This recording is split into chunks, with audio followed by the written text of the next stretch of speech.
අයිබෝන් ආපහු රටේ ප්‍රශ්න ඇති වෙලා තියෙනවා විශේෂයෙන් මේ මැද පෙරදිග යුද්ධයත් එක්ක රටට දැනෙන්න පටන් ගන්න තියෙනවා විශේෂයෙන් ඉන්ධන සහ ගෑස් නැමැතිකම නිසා ඒ වගේම භාණ්ඩ ප්‍රවාහනයේ ඇති වෙන ප්‍රශ්න නිසා. ඉතින් මේකට ඇත්තටම අපි කලිනුත් මේ වගේ තත්ත්වයකට මුහුණ දීලා තියෙනවා. කොරෝනා හින්දා අපිට ඒ වගේ තත්ත්වයක් නැති වුණා. විශේෂයෙන් රටේ ආර්ථික තත්ත්වයක් හොඳට පහළට ගිහිල්ලා තිබුණා. මොකද රට වහලා තිබුණා අවුරුදු දෙකක් විතර. ඒ වහලා තියෙනකොට ආදායම් අඩු වෙලා ඩොලර් අඩු වෙලා එහෙම ප්‍රශ්නයක් තිබුණා. එහෙම තත්ත්වයක් නෙවෙයි දැන් තියෙන්නේ. දැනට ඩොලර් තියෙනවා. හැබැයි අපි හිතුවට ඩොලර් ගොඩක් තියෙනවා කියලා එහෙම නැහැ. අපි තාම ණය ගෙවන්නේ නැහැ. ණය ගෙවන්නේ නැති තත්ත්වයක තමයි මේ අපි ඉන්නේ. ඒ ණය ගෙවන්නේ තත්ත්වයක ඉන්න ගම අපි තව ගොඩක් ණය ගන්නවා. ගොඩාක් සංවර්ධන කාර්යයන් පටන් ගන්න ප්ලෑන් කරනවා විශේෂයෙන් IMF එක ලෝක බැංකුව ADB වගේ ණය දෙන ආයතන වලින් ණය අරගෙන සමහරක් සංවර්ධන කටයුතු පටන් ගන්න හදනවා. අතර මේ සමහරක් සංවර්ධන කටයුතු මේ අවස්ථාවේ අවශ්‍යද කියලා හිතෙනවා. උදාහරණයක් වශයෙන් විශේෂයෙන් සෞඛ්‍ය ශාස්ත්‍රයට ගන්න ණය වලින් අවදාන තරමට විශාල ලොකු බිල්ඩින් හදන්න තමයි කටයුතු කරන්නේ. කාඩියොලොජි යුනිට් එකක් ඒ වගේම අනිත් රෝහල් වල ලොකු බිල්ඩින් හදන්න. හැබැයි දැන් ඇත්තටම නවීන තාක්ෂණයත් එක්ක මේ ලොකු බිල්ඩින් අවශ්‍යතාවයක් නැහැ. තියෙන බිල්ඩින් වල මේ අලුත් යන්ත්‍ර සූත්‍ර භාවිත කරන්නත් එච්චර ප්‍රශ්නයක් වෙන්නේ නැහැ. අනිත් එක නවීන තාක්ෂණය අනුව රෝගීන් යොමු කිරීම ඒ කියන්නේ ඩිජිටල් ප්ලැට්ෆෝම් එකකින් රෝගීන් යොමු කිරීම වගේ දේවල් වලින් මේ අර ගොඩක් ස්පේස් ලබා අවශ්‍යතාවය අඩු කරගන්න පුළුවන්. උදාහරණයක් වශයෙන් නැත්තටම දැනට ඔය අපේ සායනවලට එන රෝගීන් උන්ට ළඟම තියෙන ස්ථාන වලින් බෙහෙත් ලබා ගන්න ක්‍රම ඇති කරලා ඒ වගේ උන්ගේ ප්‍රවාහන මේකත් අඩු කරලා ඒ වගේම උන්ට කාලයක් ඉතුරු කරන විදිහට අර කොරෝනා කාලේ කරා වගේ කරන්න පුළුවන්. සමහරක් තැපෑලෙන් යවුවා ඒ වගේ නවීන ක්‍රම භාවිතා කරන්න ඕන. ඇත්තටම මේ රෝගීන්ට අත්‍යවශ්‍ය මේ පරීක්ෂණ තියෙනවා. ඒ පරීක්ෂණ වලට විතරක් ඕන් ගෙන්නගෙන අනිත් දේවල් ටෙලිමෙඩිසින් ක්‍රමයට හරි එහෙම නැත්නම් අපේ වෙනත් ක්‍රමයකට උන් දුරින් ඉඳන් අපිට පාලනය කරගන්න පුළුවන් විදිහට රෝග පාලනය කරගන්න උන් දැනුවත් කරලා කරන්න පුළුවන්. විශේෂයෙන් මේ NCD කියන්නේ දියවැඩියාව ප්‍රෙෂර් එක ඒ වගේම එතකොට මේ කොලෙස්ටරෝල් වැඩිකම ඒවා එහෙම උන්ට අවශ්‍ය උපදෙස් ලබා දීලා උන්ට අවශ්‍ය තමන්ගේ ජීවන ක්‍රියාවන් වෙනස් කරමින් ඒක පාලනය කරගන්න පුළුවන් කියන දේ අපි උන්ට දැනුවත් කළ යුතුයි. දැනුවත් කරලා උන්ට අවශ්‍ය ප්‍රතිකාර ඔවුන්ගේ ගෙවල් වලටම ලැබෙන්න ක්‍රමයක් සලස්විය යුතුයි. එකක් තමයි ක්‍රමය තමන්ගේ ළඟම තියෙන රෝහලෙන් ඔවුන්ට ඒවා ලබා ගන්න මේ ඩිජිටලයිස් කරලා අපොයින්ට්මන්ට් දීලා රස්තිය අඩු වෙන්නේ නැතුව එහෙම කරගන්න එක. ඒවට තමයි මුදල් වෙන් කරන්න ඕන. මුදල් වියදම් කරන්න ඕන බෙහෙත් වලට උන් බලා ගැනීමේ අනිත් උන්ගේ දේවල් වලට තමයි වැඩියෙන්. හැබැයි ලොකු බිල්ඩින් වලට මේ මුදල් වෙන් කිරීම ඉතාම මේ මොදේ බිල්ඩින් හැදුවට පස්සේ ඒකට අවශ්‍ය උපකරණත් සහ ෆර්නිචර් අපිට ඉල්ලනවා. ඒතකොට ඒකෙන් ඒවා ගොඩක් වියදම් යන දේවල්. ඒකින්ද දැන් මේ ක්‍රයිසිස් එකක් තියෙන වෙලාවේ අර එකපාරක් ඇත්තටම කිසිම බිල්ඩින් එකක් හදන්න එපා. තියෙන ඒවත් නවත්තලා මේව කරන්න ඕන කියන එක කිව්වා. ඒක බිල්ඩින් හදන එක නම් කොහොමත් අනුව ලංකාවේ ඇති වෙන්න බිල්ඩින් තියෙනවා.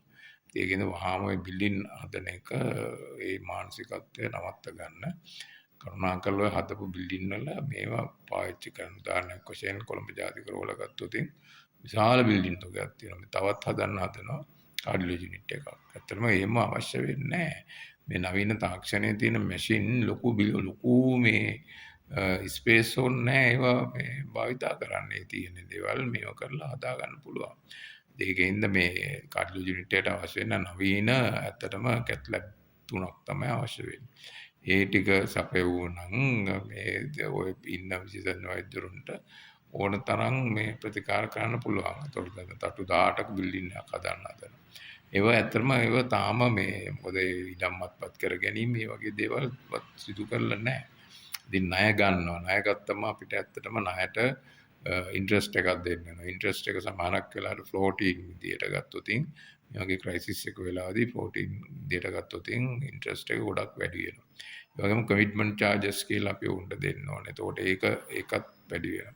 ඉතින් අපි දන්නේ පර්සන්ටේජ් එක කොච්චරද අපි ප්‍රෝටීන් තියෙනවා නම් සමානක් කරලා අපි ගන්නේ දශම ගානක මේකක් එකපාරට උන් 5% දක්වා වැඩි කරනවා. ඒ වගේම වෙන්න පුළුවන්. ඒකෙන්ද මේ ණය ගැනීම වහම නවත්තන්න. පුළුවන් තරම් ණය අඩුවෙන් අරගෙන ඒ ගන්න ණය ඊටාම අත්‍යවශ්‍ය දේවල් වලට විතරක් භාවිතා කරන්න. අනිත් ප්‍රොජෙක්ට් මෝඩ් එකෙන්නේ බජට් සපෝටිව් විදිහට තමයි ඒව ගන්න ඕන. මොකද ඒව දැන්ට අපිට වියදම් යන දේවල් අත්‍යවශ්‍ය දේවල්ට වියදම් යන දේවල් වලට බජට් එක සපෝට් එකක් විදිහට ගත්තා නම් මම හිතන්නේ ඒවා අපිට භාවිතා කරන්න පුළුවන්. උපකරණ රිප්ලේස් කරන එක, ඒ වගේම උපකරණ නවීන තාක්ෂණය ඇති උපකරණ ලබා ගැනීම, ඒ වගේම පුහුණු කර ගැනීම, අත්‍යවශ්‍ය දේවල් ඒ විශේෂඥ වෛද්‍යවරු අත්‍යවශ්‍ය විශේෂඥ වෛද්‍යවරු විතරක් පුහුණු කරන එක, ඒ වගේ විශාල වැඩ කොටසක් කරන්න තියෙනවා, විශාල වෙනස්කම් කරන්න තියෙනවා. නමුත් ඒ කිසි දෙයක් වෙන්නේ නැහැ. මේ අර තිබුණ වගේම යනවා. මේ මිනිස්සු රංකන මේ සිස්ටම් එක, මිනිසුන්ට අපහසුතාවට ඇති වෙන මේ සිස්ටම් එක, විශාල වියදම් දරලා අඩු ප්‍රතිඵල ලබා ගන්න මේ සිස්ටම් එක තමයි මේ රජයත් කරගෙන යන්නේ. මම හිතන්නේ ඒක වෙනස් වෙන්න ඕන. අපි දියුණු වෙමින් පවතින රට අපිට ඇත්තටම මුදල් නැහැ. ඒකෙන්ද අපි මේ වියදම් කරන මුදල උපරිම විදියට පාවිච්චි කරන විදිහේ දේවල් තමයි කරන්න ඕනද. නමුත් ඔය ඇත්තටම මේ ආණ්ඩුවපත් කරගත්ත නිලධාරි එහෙම හිතන්නේ නැහැ.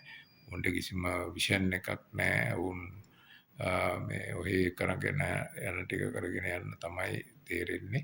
ඒ හිටපු ආයතන අපි දන්නවා. උන් හිටපු ওই විශේෂ මේ ආණ්ඩුවෙන් පත් කරපු නිලධාරි ටික ගත්තොත් ඇත්තටම එහෙම විශේෂ හැකියාවක් තියෙන පුද්ගලයෝ නෙවෙයි. ඉතින් මේ නිලධාරියෝ තමයි ඇත්තටම මේක කොච්චර කිව්වත් දේශපාලඥ කොමිටියක් අජය මොන ප්‍රතිපත්තිය ඇදුවත් නිලධාරිගේ දක්ෂතාවය, අවංකභාවය, සහකාරක්ෂමතාවය නැත්තම් මේ වැඩ කරගෙන යන්න බෑ. ඉතින් එහෙම නිලධාරි කොටසක් හොයා ගන්න ඕන. ඔය කෙනාගේ පස්සෙන් යන්නේ නැහැ. අවංක දක්ෂ නිලධාරීන් උන් ඉන්නවා. රජයේ සේවය දැනට ඉන්න නිලධාරීන් හොඳටම ඇති.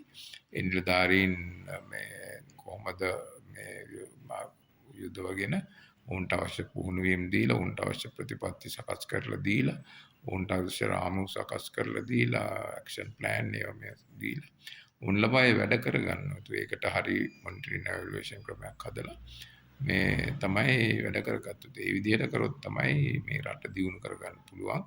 නැත්තම් ඔය යන්නම් වාලේ මේ යන විදිහට ගියොත් නම් අතකගා ඉඳලා අර අවුරුදු 5 මේ අවුරුදු 5 කිසිම වැඩක් නැති අවුරුදු 5ක් වෙනවා. එහෙම වෙන්න දෙන්න එපා. මේ රට තියෙන තත්ත්වයෙන් යම්කිසි මට්ටමකට උඩ ගන්න ක්‍රමයක් බලන්න. දැන්වත් ප්‍රමාණය අවුරුදු 3ක් විතර තියෙනවා.